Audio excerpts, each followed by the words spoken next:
Salut à toi, je te souhaite la bienvenue dans cette nouvelle capsule vidéo sur la radioactivité. Avant de démarrer, sache que cette vidéo est la deuxième d'une série sur la radioactivité et que si tu n'as pas vu la première, il va être compliqué de me suivre. Donc si c'est nécessaire, commence par voir la première vidéo avant de revenir ici.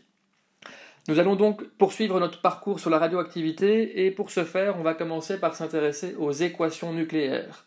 Alors, de la même manière qu'une équation chimique nous permet de considérer ce qui se passe dans une réaction chimique, eh bien, les équations nucléaires vont nous permettre de décrire ce qui va se passer lors d'une réaction nucléaire. Alors, pour ce faire, on va avoir besoin d'adopter la notation nucléaire. Alors, la notation nucléaire n'est pas très compliquée. On va en fait représenter trois choses. On va d'une part représenter à l'aide d'un X le symbole chimique du noyau, donc c'est le symbole que tu connais par le cours de chimie. Alors évidemment ici j'ai noté X, mais il faudra le remplacer par le symbole de l'élément qui nous intéresse. On va avoir A qui correspond au nombre de masse. Alors le nombre de masse en fait me donne le nombre total de protons et de neutrons dans le noyau. On parle également de nucléons, puisque le mot latin nucleus veut dire noyau, donc ce sont les constituants du noyau. Et puis Z va correspondre au numéro atomique. Le numéro atomique correspond en réalité, tu le sais, au nombre de protons. Alors si jamais j'ai envie de connaître le nombre de neutrons d'un élément, eh bien c'est très simple, je fais A moins Z et ça va me donner le nombre de neutrons.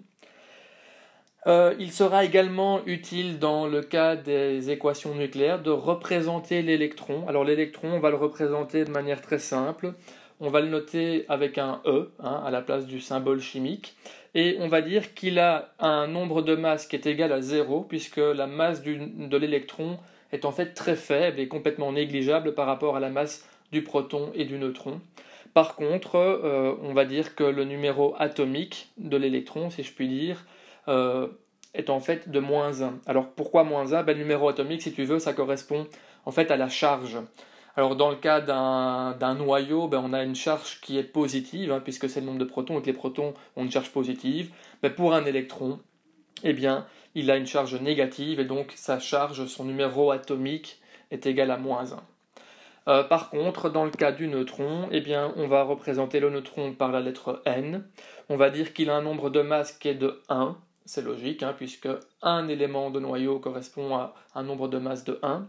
Et il aura une charge, un numéro atomique, qui sera égal à 0, puisque, comme tu le sais très bien, le neutron a une charge électrique neutre. Alors, maintenant qu'on sait ça, on doit s'intéresser à une deuxième chose, c'est la loi de conservation nucléaire. Donc il y a des choses, lors d'une réaction nucléaire, qui vont se conserver, des grandeurs qui vont se conserver, et il y en a deux. Alors, la première chose qui va se conserver, ce sera le nombre de nucléons. Donc ça veut dire que le nombre A va devoir se conserver. Donc ça c'est la première chose. Une autre manière de dire, c'est que lorsque j'ai une réaction nucléaire qui se produit, eh bien je vais conserver le nombre de protons et de neutrons avant la réaction et après la réaction. Et la deuxième chose qui va se conserver, ça va être la charge électrique. Donc si j'ai une charge électrique donnée en début de réaction, à la fin de la réaction, j'aurai toujours cette même charge électrique. Alors je vais noter ici de manière symbolique une réaction nucléaire. Et donc imaginons que j'ai au départ un élément, alors ici un élément qui serait radioactif. Cet élément radioactif va me donner deux autres constituants. Et si je veux appliquer les lois de conservation, je vais devoir dire que le nombre de masse initial, donc A, sera égal à A' plus A''. Et tu vois ici, donc j'exprime mathématiquement le fait que j'ai conservation du nombre de nucléons. De la même manière, je vais pouvoir dire que la charge électrique est conservée. Donc si j'ai une charge Z avant ma réaction, eh bien à la fin de ma réaction, je vais avoir Z' plus Z'' qui sera égal à Z. Donc j'ai conservation de la charge électrique. Alors, petite parenthèse, j'ai donc ici mon élément initial et typiquement cet élément initial va se transformer en un nouvel élément. Alors, on va dire quand on a un nouvel élément qu'il y a transmutation, parce que comme on le verra, en fait l'élément chimique que j'ai au départ, comme la structure du noyau va changer, ça veut dire que ce ne sera plus le même élément chimique tout simplement, il n'aura plus les mêmes propriétés. Et donc on parle dans ce cas de transmutation.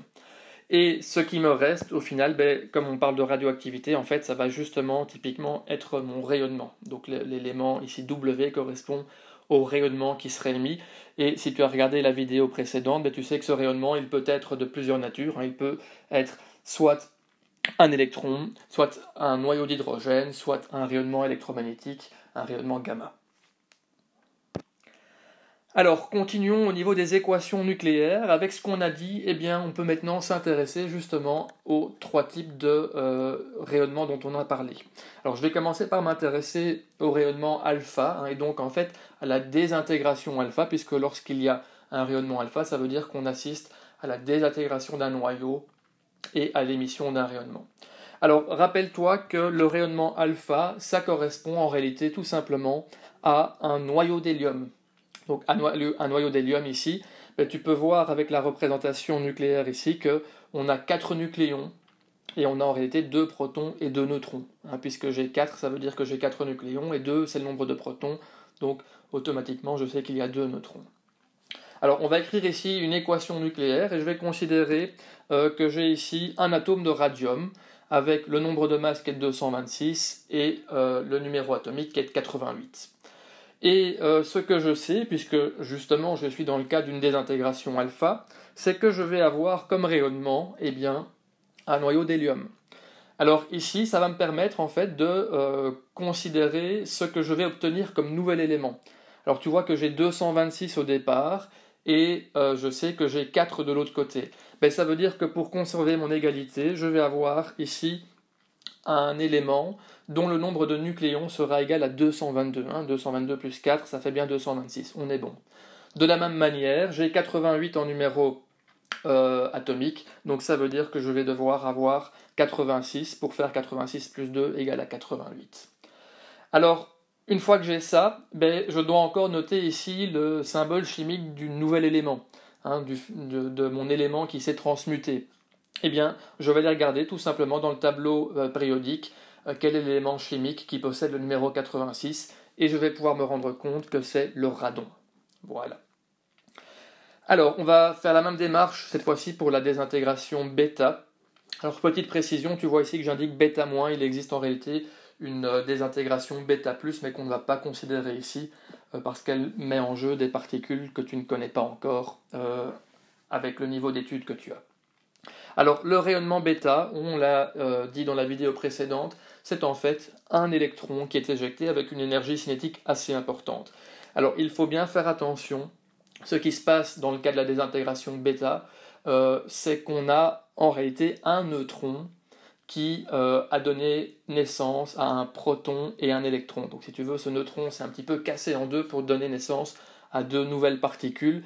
Et donc, il est vraiment important de bien comprendre que l'électron dont on parle ici ne vient pas du nuage électronique, mais bien du noyau. Donc il provient du noyau, puisqu'on est dans des réactions nucléaires, donc des réactions qui concernent le noyau. Alors je vais m'intéresser ici à une réaction avec du carbone 14, carbone 14, un isotope très connu du carbone. Et j'ai donc le nombre de masse de 14 et le numéro atomique qui est égal à 6. Alors comme je suis dans une désintégration bêta-, je sais que je vais avoir un rayonnement qui correspond à l'émission d'un électron. Et du coup, je vais pouvoir appliquer mes règles de conservation en disant que le numéro de masse, il est conservé puisque j'ai 0 pour l'électron, donc ça veut dire que je garde 14. Voilà.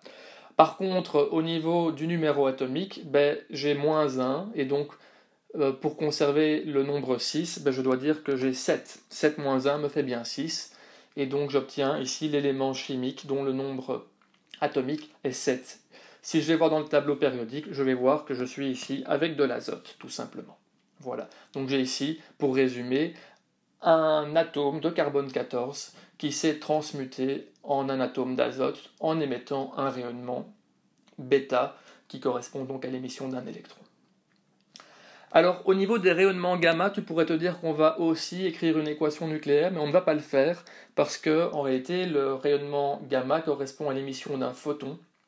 Donc, le photon, il ne prend pas place dans ces équations nucléaires ici. Et donc, ce photon, d'où est-ce qu'il vient ?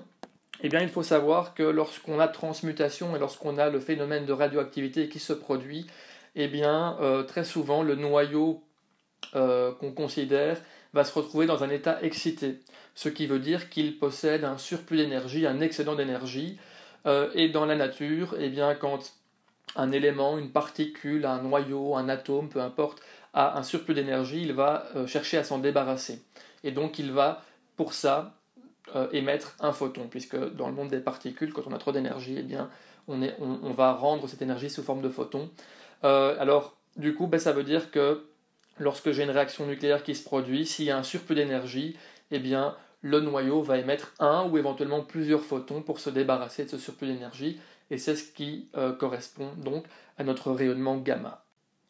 À ce stade, je n'ai pas encore insisté là-dessus, mais la radioactivité, elle est provoquée par le fait que le noyau d'un élément radioactif, justement, est instable. Ça veut dire que sa composition en termes de neutrons et de protons n'est pas idéale. Et donc ce qui va se passer, c'est que le noyau va chercher à atteindre un état qui sera stable. Dans la nature, de manière générale, les particules, les atomes, les molécules cherchent à atteindre un état stable. Et du coup, pour ce faire, eh bien, il va y avoir transmutation, donc il va y avoir l'émission d'un rayonnement, un rayonnement radioactif, et transformation en un nouvel élément. Mais il arrive, et même fréquemment, que le nouvel élément en question soit lui-même instable. Et donc on va assister à ce qu'on appelle des séries radioactives. Donc une série radioactive, c'est quoi? Eh bien, c'est le fait que on a une première désintégration pour un élément donné, et puis l'élément qui est produit est lui-même instable, et va à son tour se désintégrer, et ainsi de suite. On observe ainsi des séries qui sont parfois en 4, 5, 6 étapes. Alors on va voir un petit peu à quoi ça peut ressembler, justement, en établissant ici l'équation nucléaire d'une série radioactive, et pour ça, on va partir du polonium 214. Alors le polonium 214, c'est un élément radioactif, donc instable, et pour chercher à atteindre un état stable, il va émettre un rayonnement alpha. Alors ici, prends la peine de te poser la question, qu'est-ce que tu vas obtenir comme nouvel élément? On a l'émission d'un rayonnement alpha, donc ça veut dire que on va avoir au niveau du nombre de masse moins 4, donc 214 moins 4, et au niveau du numéro atomique, on va avoir 84 moins 2. Et donc je peux ici écrire cela, et si je vais voir dans le tableau périodique, je vais voir que ça correspond à du plomb. Alors, ce nouvel élément plomb ici, le plomb 210, est lui-même instable, et lui, il va émettre un rayonnement qui sera un rayonnement β-. Et donc, je vais l'écrire ici, et alors β-, ça veut dire que je conserve le numéro de masse, mais par contre, je vais rajouter 1 au numéro atomique, donc ça me donnera du bismuth 210. Le bismuth 210, tu as compris le petit jeu, il est lui-même instable, et donc il va émettre un rayonnement β-, ce qui va faire qu'il va se transformer en polonium 210, et le polonium 210 est instable, il va donc émettre un rayonnement alpha, et alors je te rassure, on en a fini maintenant, pour devenir du plomb 206. Voilà, donc tu observes ici qu'on a une série radioactive, et ce qui est assez comique, en tout cas c'est un petit peu comique je vais dire, c'est que on avait du polonium au départ, le polonium s'est transformé pour redevenir du polonium, entre-temps il est devenu du plomb, il est passé par le bismuth et c'est redevenu du plomb. Alors, la différence ici, c'est que, tu peux le voir, la structure du noyau est différente, puisque quand je prends du plomb 206, j'ai ici un élément qui est stable, alors que le plomb 210 est instable. Alors, je te fais un petit rappel, normalement c'est une chose que tu sais, mais donc on a deux fois un élément chimique qui s'appelle le plomb, mais on a en réalité deux isotopes, c'est-à-dire que le nombre de de neutrons qu'il comporte est différent. Donc un isotope différent, ça veut dire que c'est le même élément chimique, mais avec un nombre de neutrons différents dans le noyau. Maintenant que nous maîtrisons les équations nucléaires, nous pouvons nous intéresser à une autre notion très importante dans le domaine de la radioactivité, il s'agit de la demi-vie.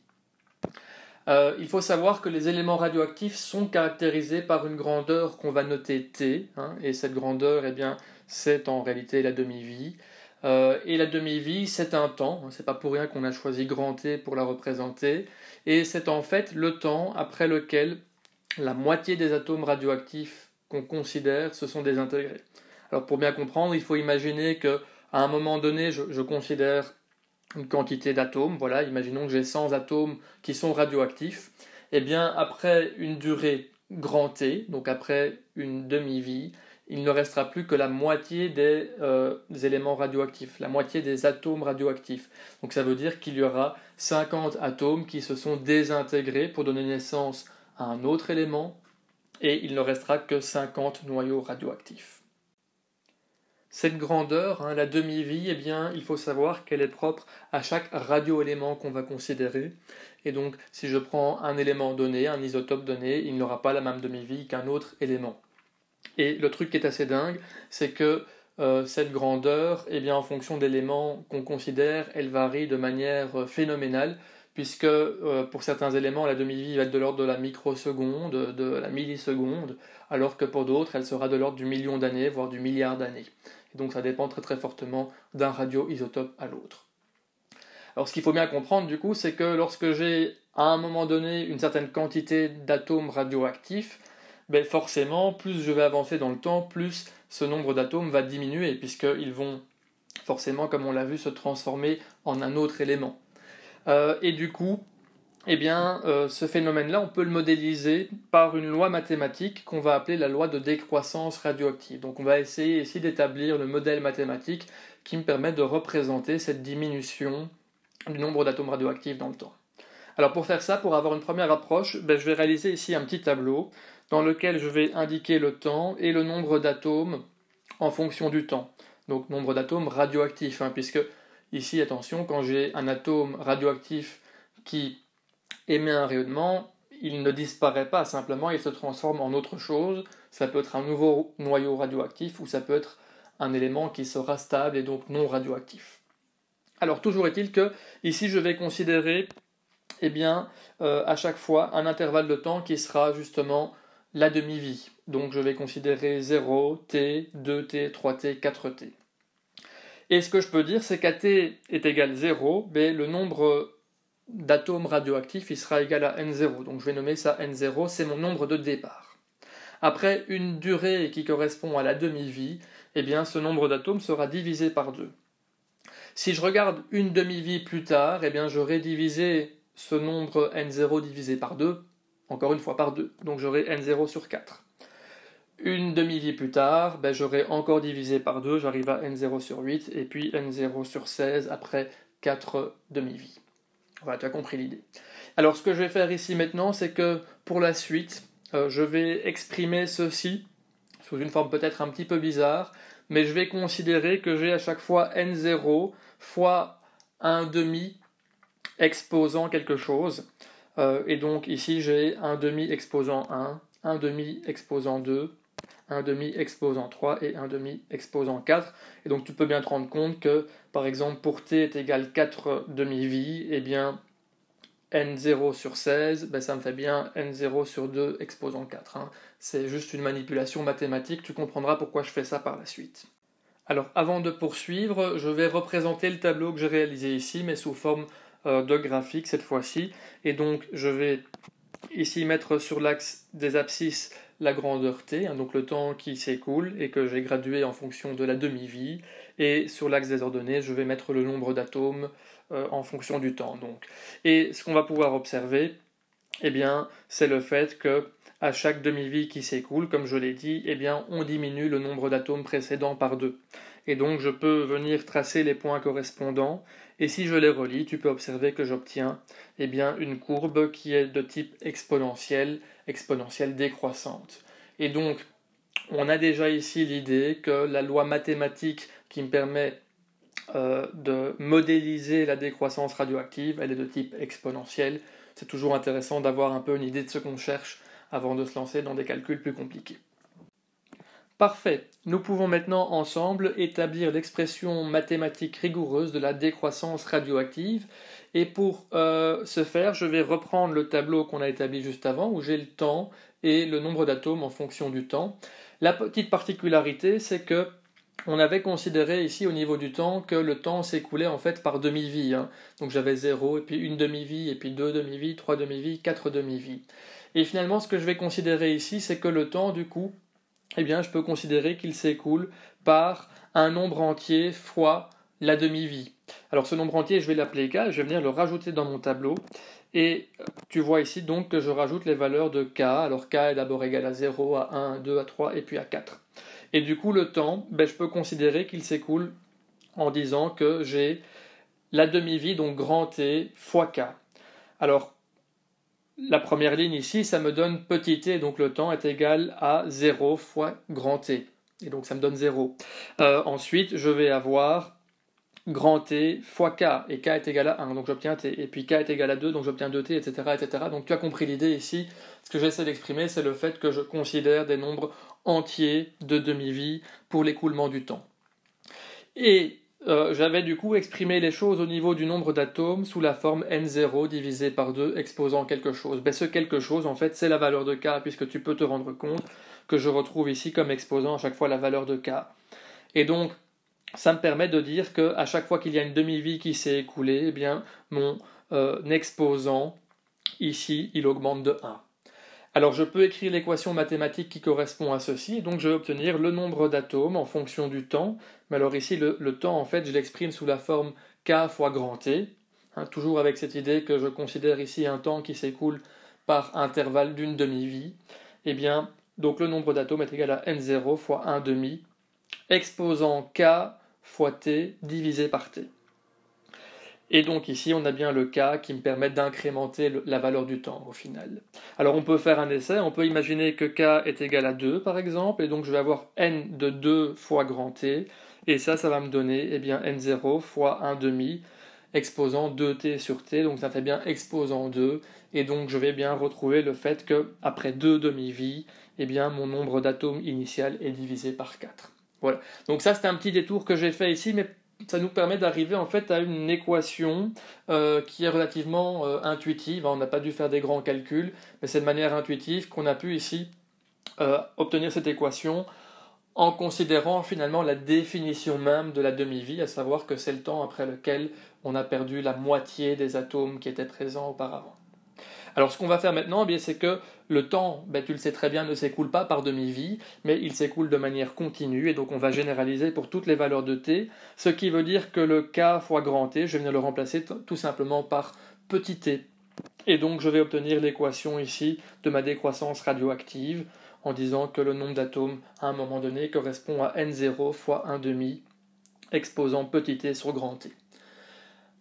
Alors, on a l'habitude de présenter cette équation sous une forme un petit peu différente, et donc je vais réaliser ici quelques petites manipulations mathématiques, mais donc il n'y a rien de bien dramatique, c'est vraiment juste pour présenter les choses autrement, mais en fait mon équation, là, en tant que telle, elle est bonne, elle est valable.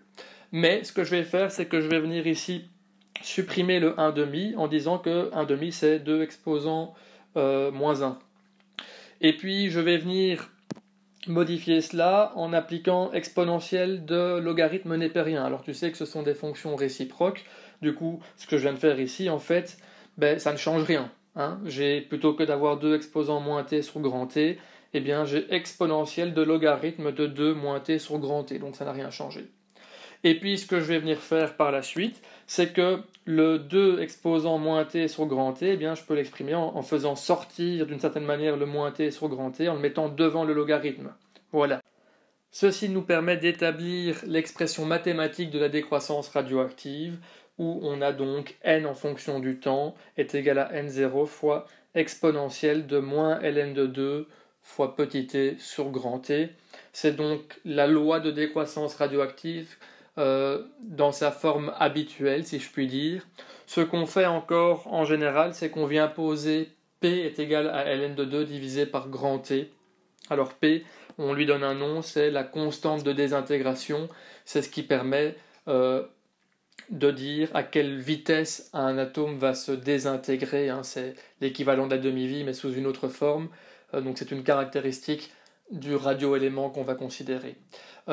Simplement, on pose ici P est égal à ln de 2 divisé par grand T, parce que ça permet d'écrire l'équation sous une forme un petit peu plus légère que voici, et donc on a n de t est égal à n0 fois exponentielle de moins p fois petit t.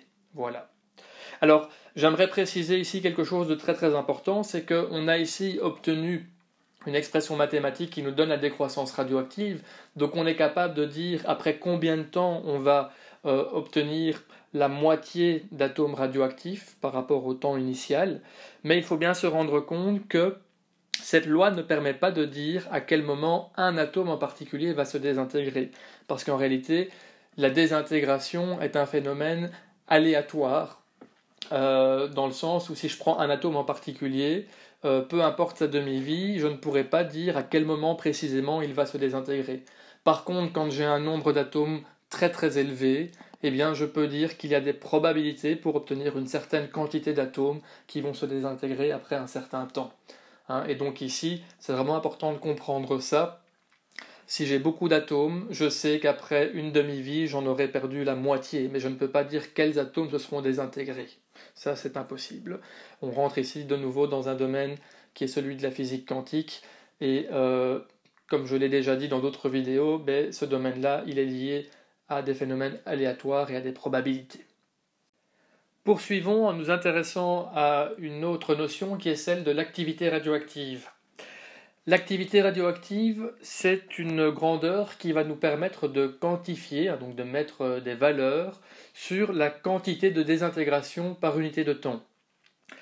Et donc de manière plus spécifique, ou de manière plus claire peut-être, c'est en fait la grandeur qui va indiquer combien de désintégrations ont lieu par seconde pour un échantillon radioactif donné.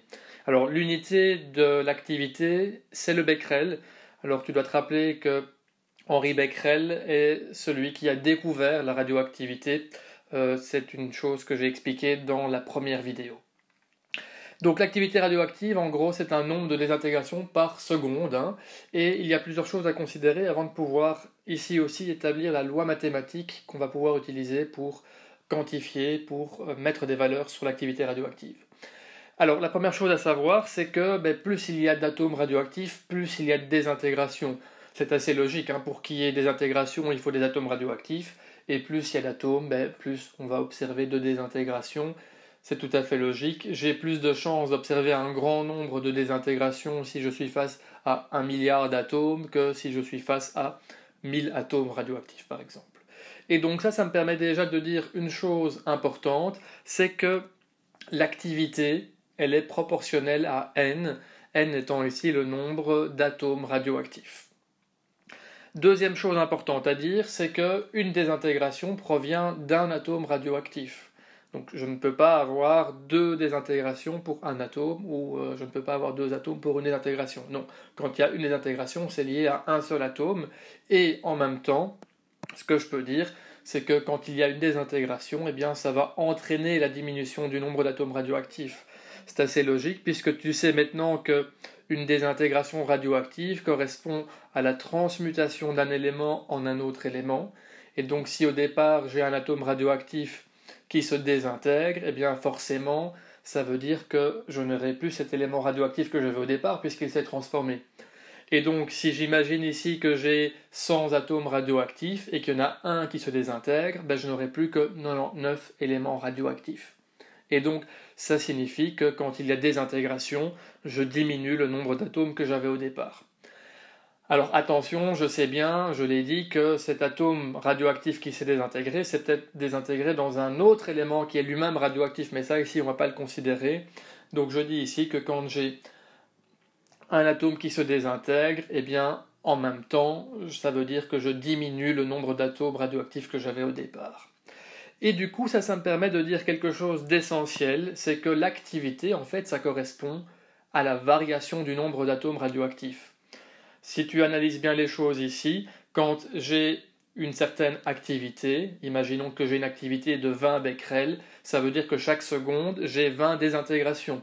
Et donc ça veut dire que chaque seconde, j'ai 20 atomes radioactifs qui, alors je dis disparaissent, ils ne vont pas disparaître puisqu'ils se transforment, mais du point de vue que je considère ici, je perds 20 atomes radioactifs. Et donc en réalité, l'activité correspond à la variation du nombre d'atomes radioactifs, et la variation d'une grandeur dans le temps, c'est en réalité la dérivée. Alors ne pleure pas, la dérivée ici ne va pas être compliquée. Et donc ce que je vais écrire ici, c'est simplement ce que je viens de dire. Donc mathématiquement, je peux dire que l'activité en fonction du temps, c'est la dérivée du nombre d'atomes en fonction du temps. Alors il y a un moins ici, j'y reviendrai par la suite. Le nombre d'atomes en fonction du temps, eh bien, on connaît son expression, hein, on l'a déjà établi ensemble, et donc je peux développer ici en disant que je vais prendre moins la dérivée de n0 fois exponentielle de moins pt. Et je vais donc maintenant réaliser la dérivée de ceci. Et donc, on a une dérivée d'exponentielle, hein, c'est pas bien compliqué. La dérivée de l'exponentielle, c'est l'exponentielle elle-même. N0 c'est une constante, donc ça ne bouge pas. Et par contre, je dois bien faire attention que ici j'ai l'exponentielle de moins pt, donc j'ai une composée de fonction, ce qui veut dire que je dois dériver moins pt, ce qui me donne moins p que je fais sortir ici devant l'exponentielle. Et donc, voilà, c'est fait. Je peux maintenant remettre ça un petit peu au propre. J'ai moins et moins, ça me fait plus, et donc j'obtiens l'activité en fonction du temps, c'est égal à moins p, à p fois n0 fois exponentielle de moins pt.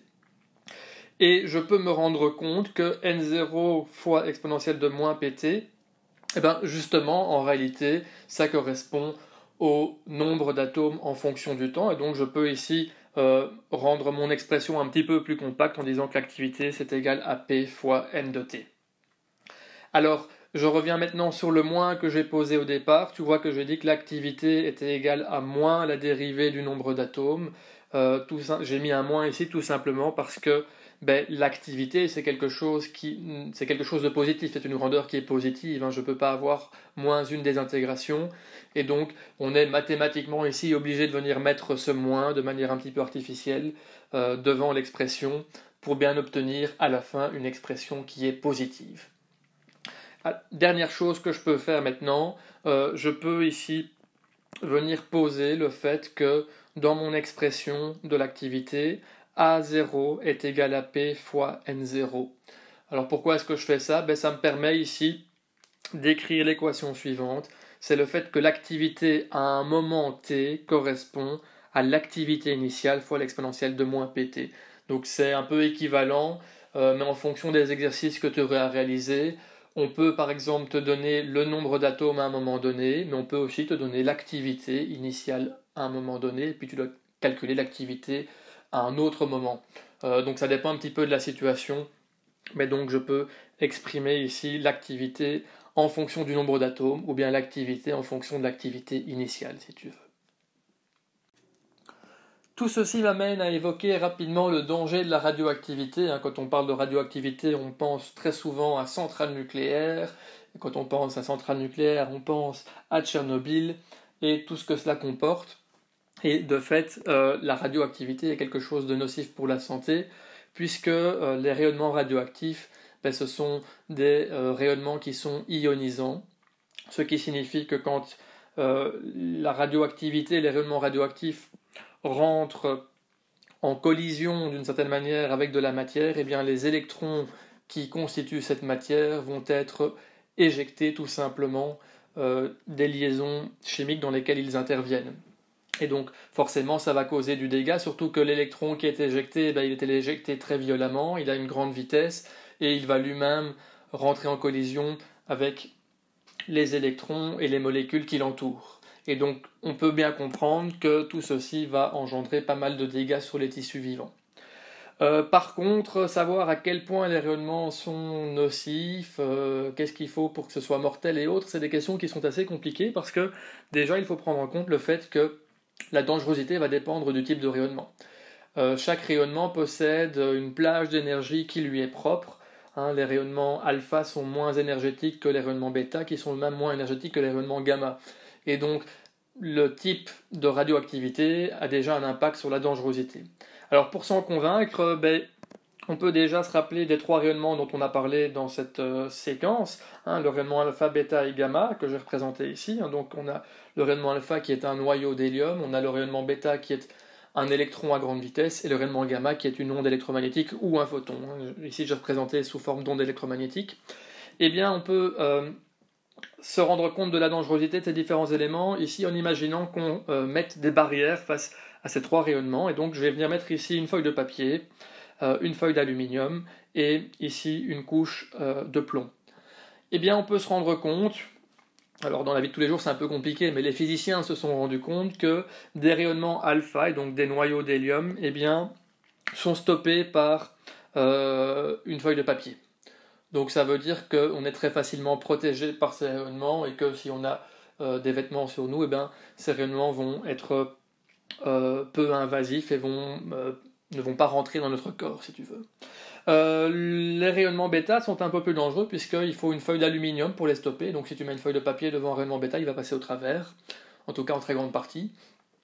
Et puis tu vois surtout que le plus dangereux, ce sont les rayonnements gamma, puisque les rayonnements gamma passent à travers le papier, la feuille d'aluminium, et peuvent être stoppés par une couche de plomb, mais il faut que la couche soit vachement épaisse. Donc ça veut dire que ces rayonnements-là sont capables de passer un peu au travers de tout et n'importe quoi. Et donc c'est d'autant plus dangereux parce que ça veut dire que si tu es soumis à un rayonnement gamma, ce rayonnement gamma va pas juste attaquer ta peau, mais il va passer à l'intérieur de ton corps, toucher les organes qu'il constitue. Donc ça en fait quelque chose d'extrêmement dangereux, raison pour laquelle les rayonnements gamma sont les plus dangereux. Alors pour mesurer cette dangerosité, on utilise une unité qui s'appelle le sievert. Et alors plus précisément, on dit qu'on mesure une dose, et c'est de cette dose que va rendre compte le sievert. Il faut savoir que ce qui est un peu compliqué, c'est que en fonction de l'organe, en fonction du type de tissu qui est touché par les rayonnements radioactifs, l'effet est plus ou moins important, plus ou moins dangereux. Et donc, quand on va mesurer ici la dose, on va venir tenir compte du type de rayonnement. Et il y a une espèce de calcul savant un peu compliqué pour arriver à tenir compte de ce qu'on appelle le facteur d'efficacité biologique. Donc c'est justement le fait que, en fonction du type de tissu, le rayonnement peut être plus ou moins dangereux et plus ou moins néfaste. Et pour mesurer ceci, on va utiliser ce qu'on appelle un compteur Geiger. Donc c'est un appareil qui va venir mesurer en fait le débit de dose. Donc ça veut dire c'est la dose par unité de temps. Alors cet appareil, il est en général assez connu. C'est un petit appareil qui émet des petits crépitements chaque fois qu'il y a une désintégration qui est captée, un rayonnement qui est capté, eh bien il va crépiter. Et donc c'est ça qui va mesurer la dose qu'on reçoit.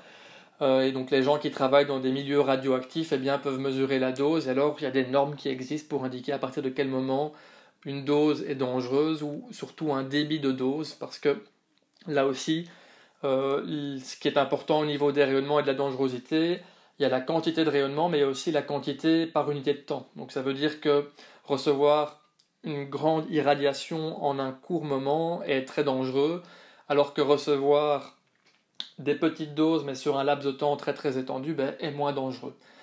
Donc voilà, la dangerosité est compliquée à mesurer, je ne suis pas spécialiste là-dedans, mais c'est pour qu'on puisse un petit peu se rendre compte des choses ici.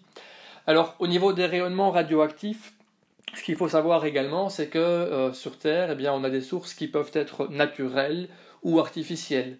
Alors au niveau des sources naturelles, on peut par exemple évoquer les rayonnements cosmiques. Il y a des radiations qui nous proviennent du ciel, de l'espace, des astres, du soleil, etc. Il y a des radiations qui proviennent des sols, il y a des éléments radioactifs dans le sol, et d'ailleurs il y a des endroits qui sont connus pour être plus radioactifs que d'autres, mais les doses ici dont il est question sont quelque part, je ne vais pas dire négligeables, mais sont assez minimes, et donc nous sommes soumis dans la vie de tous les jours à des radiations naturelles qui ne sont pas bonnes pour la santé, mais les doses sont très faibles et donc sont tout à fait supportables pour nous. De la même manière, il existe des sources de rayonnement qui sont artificielles. Alors on peut penser par exemple à un vol en avion. Alors c'est pas le vol en avion qui est radioactif en tant que tel, mais comme on est à des altitudes qui sont assez élevées, ça veut dire que on a une couche d'atmosphère qui est moins épaisse pour nous protéger des rayons cosmiques, et donc on sait que quand on prend l'avion, on est soumis un petit peu plus au rayonnement cosmique. Et d'ailleurs, il y a une statistique un petit peu embêtante, mais on sait que les pilotes d'avion sont plus sujets à des cancers de la peau, par exemple, parce qu'ils sont soumis à plus de rayonnement. Au niveau des rayonnements artificiels, on peut évidemment penser à l'imagerie médicale, puisque comme les rayonnements permettent de passer à travers les tissus, à travers la matière, ils sont utilisés pour permettre de faire toute une série d'examens médicaux pour voir ce qui se passe un petit peu dans la machinerie du corps. Voilà, c'est une source parmi d'autres. On peut penser encore aux centrales nucléaires et autres, mais je vais m'arrêter ici pour aujourd'hui. Voilà, j'espère que ça t'a intéressé. Comme d'habitude, si les choses ne sont pas claires, tu n'hésites pas à reprendre la vidéo, à la regarder plusieurs fois, à découper le visionnement pour être sûr d'absorber au mieux les connaissances que je te propose ici. Merci pour ton attention et à bientôt.